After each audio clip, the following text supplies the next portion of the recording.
ছোটবেলাতে আমার মা আমাকে নিজেই অ আ থেকে শুরু করে পঞ্চম শ্রেণী পর্যন্ত পড়িয়েছে। তারপর মাস্টার। দেখতে দেখতে আমি বিএ পাশ করলাম।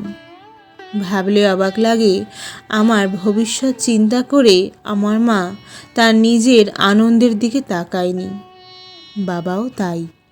না চাইতেই বাবা তার সাধ্য মতন আমার পছন্দের জিনিস এনে দিত। বাবা কাজ করতো একটা কোম্পানিতে।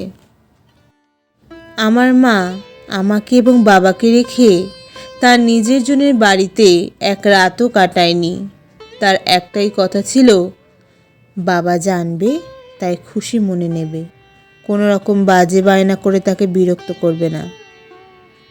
আমি এক এক সময় ভাবতাম, সত্যি ভাগ্য করে বাবা ও মা পেয়েছি। আমার জন্য কত চিন্তা করে।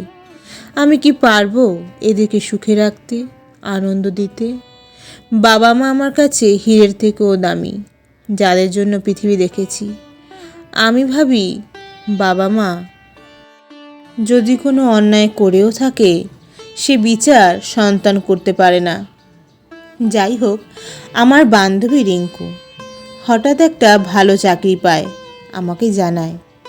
আমি সত্যিই আনন্দ পেলাম, কারণ রিঙ্কুর মা পরের বাড়িতে কাজ করে রিঙ্কুকে মানুষ করেছে। মায়ের কাছে শুনেছি আজ সেই রিঙ্কুর চাকরি হয়েছে। কাকিমার আর কোনো চিন্তা নেই। সত্যি ভগবান কৃপা করেছেন। রিঙ্কুকে আমরা সব বন্ধুরা মিলে দেখতে গেলাম যে এত আনন্দে ও কী করছে। আমাদের দেখে রিঙ্কু অবাক হয়ে গেল।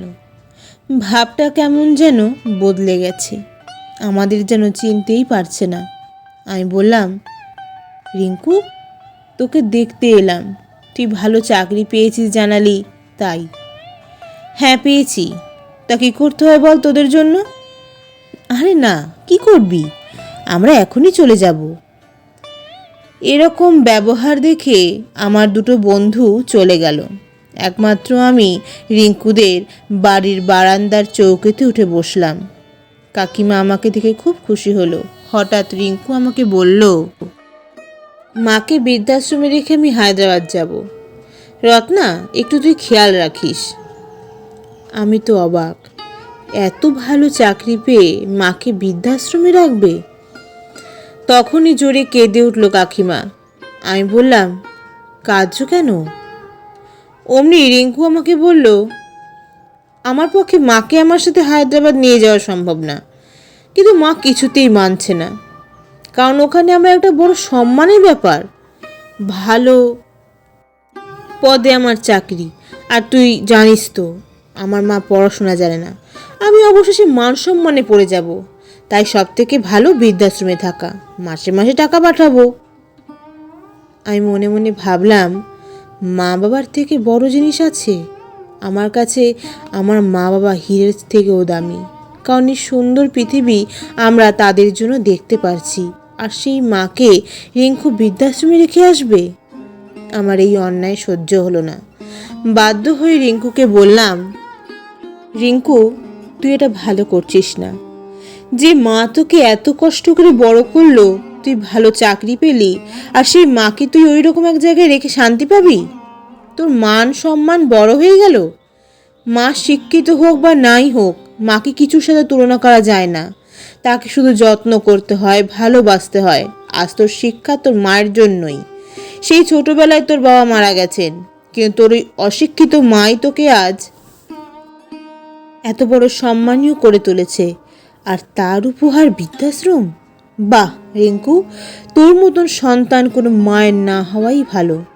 জানি আমার কথা হয়তো তোর ভালো লাগবে না, আমাকে ক্ষমা করিস।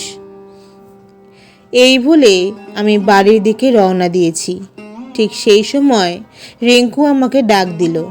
আমি ঘুরে দাঁড়ালাম। রিঙ্কুর চোখ জলে ভরা।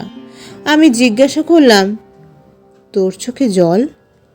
হ্যাঁ, আমি ভুল সিদ্ধান্ত নিয়েছিলাম, তুই আমাকে শুধরে দিলি। আমি মাকে নিয়েই হায়দ্রাবাদ যাব।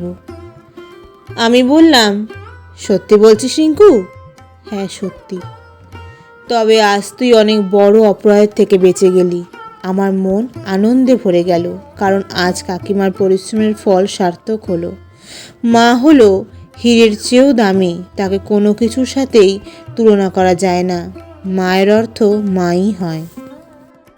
বন্ধু সবাই, সন্তানের কাছে মা ও বাবার থেকে বড় আর কিছু হয় না। আর তাই যদি সুসময় সন্তান অস্বীকার করে, তবে সে সন্তান হওয়ার যোগ্য নয়। ধন্যবাদ। গল্প রচনা শ্রীমতী নন্দিতা দাস, কণ্ঠ রিজা দাস। জয় তারা, জয় বাম।